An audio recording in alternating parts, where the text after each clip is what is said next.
More important that I talk, I was watching some of the news of David Muir and about the hold up, get everything dirty, huh?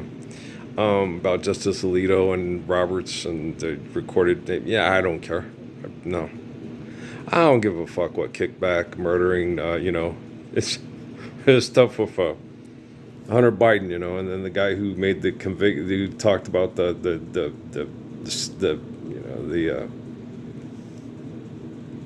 verdict. No one's above the law. I agree. No one's above gravity and photosynthesis. Okay. Yeah, um, the thing about it is when people are on drugs, they're not themselves. And so, and when you do drugs like crack cocaine, you have a lot of acute paranoia. So you're going to do things that apparently there wasn't a lot of good, I don't know. But you don't sit there and, when someone's in that much duress and distress and they bought a gun and yeah, that's bad and everything like that, but they have acute paranoia. But that was the crime's already been done in the hard times and the horrible things that happen to the family and stuff. So what you do is you assess it and then say, okay, he's overcome that addiction because of the horrible lifestyle he had to live. You know how hard it is being a president's and a politician's kid.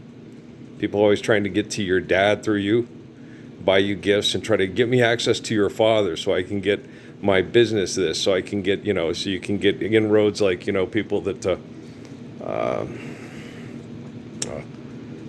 government contracts and shit like that. So it's very difficult to be Hunter Biden.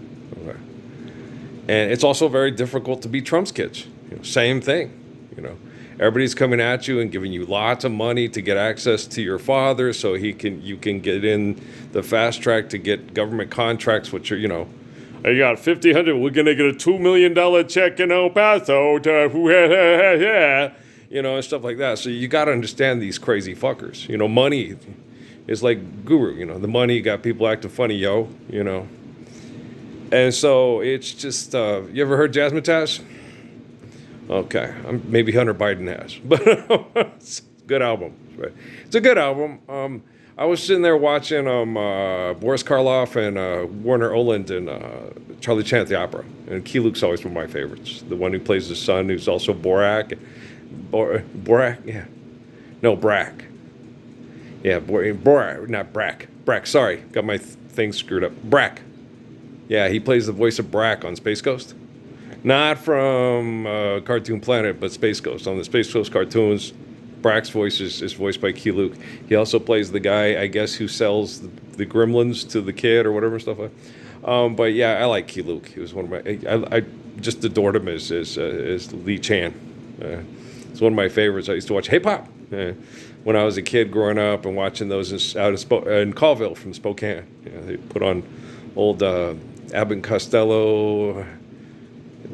Andy Hardy movies, and yeah, they played all those oldies, and Cruise's things were more hip and more, Billy Jack and Gargoyles and Cut 'Em Up, and yeah, it was more hip and violent movies. Up in Spokane, it was good old wholesome, good old wholesome, family values theater. It's like it's Mr. Moto, but it was innocent though.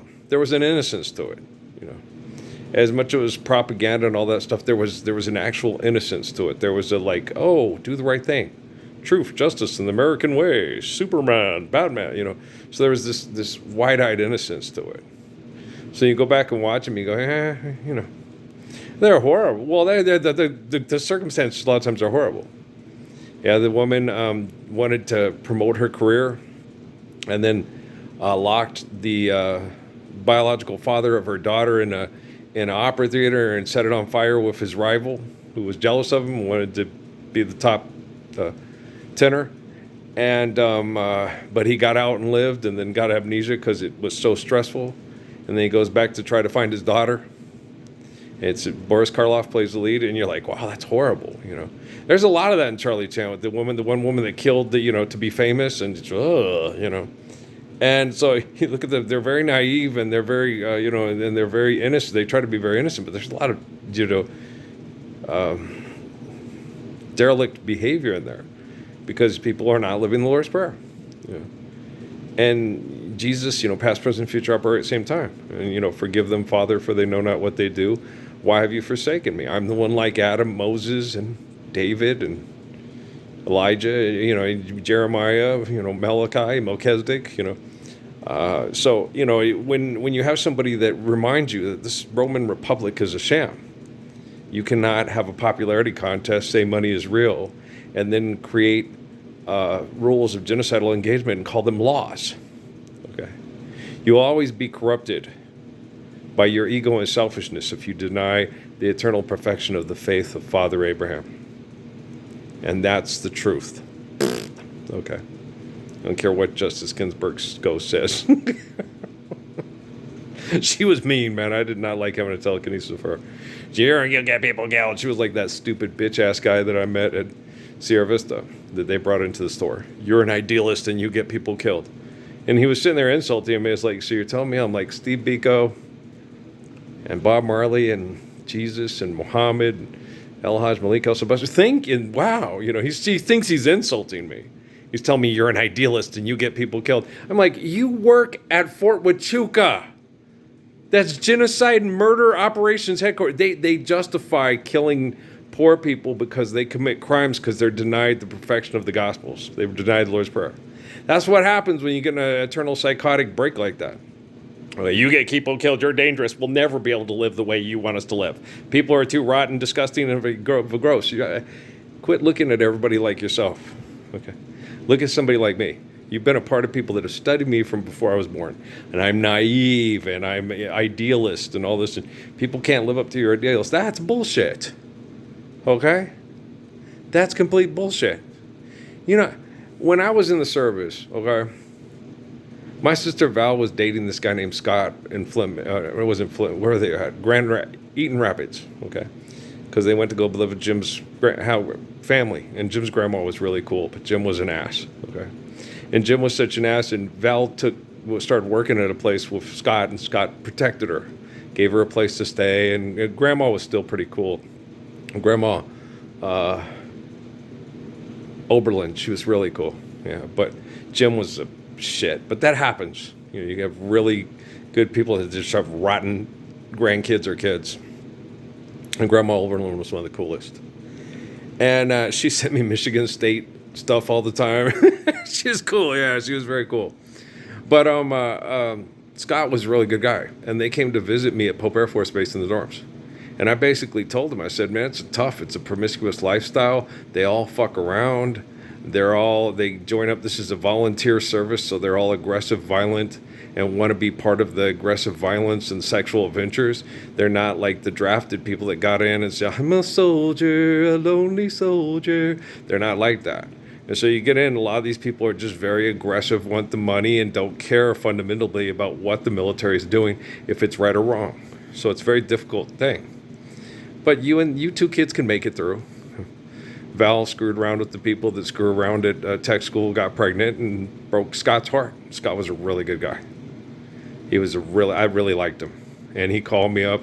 I was like, I know, but Jim was a jerk. He goes, yeah, I know Jim's a jerk. Because he lived in the same town with him. He says, she has that thing. She will dump really good guys to be screwed over by jerks. I don't know why. Okay. No, I never did that. I would never lead them on. If it was, I feel bad because I didn't like the really nice girl that I should have liked, But then I'd end up with like Miriam or Edna. It was like with Dot Gunther in the service. She goes, when you break up a law, the shit you talk, I want to see you with an ugly girl. I said, and when Judy knows, that I loved Miriam, and I did love Miriam, and she loved me. But and I said, no, I'm not going to sit there and say, Lord, she's too damn pretty. Take her back. Give me an ugly woman with where her teeth don't match, her eyes don't match, and her teeth are crooked. But she can because she can cook. If you want to be happy for. So I was just like, no. And I said, but Dot, you're very attractive in a lot of ways to me and stuff.